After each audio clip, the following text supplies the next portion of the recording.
جس نے تمہارا دل بنایا ہے وہ اسے ٹوٹنے کے بعد جوڑ بھی سکتا ہے۔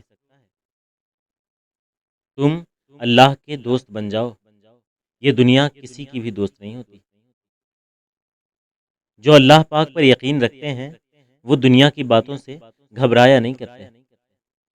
عبادت کی تھکاوٹیں تو اتر جاتی ہیں مگر نامہ اعمال میں اس کا اجر موجود ہوا کرتا ہے۔ اس لیے ہمیں اس جسم کو خوب تھکانا چاہیے۔ مومن کو چاہیے کہ نیکی کر کر کے تھکے اور تھک تھک کر نیکی کرے۔ جب خالق خود میسر ہے تو پھر مخلوق کے سامنے رونا ناشکری ہے، بے قدری ہے۔ زندگی میں خوبصورتی صرف اللہ کے ذکر سے ہے۔ آپ جتنا اللہ کے قریب ہوں گے زندگی اتنی حسین ہوگی۔ آپ جتنا اللہ کے قریب ہوں گے دل اتنا مضبوط ہوگا۔ آپ جتنا اللہ کا ذکر کریں گے دل اتنا خوبصورت اور وسیع ہوگا۔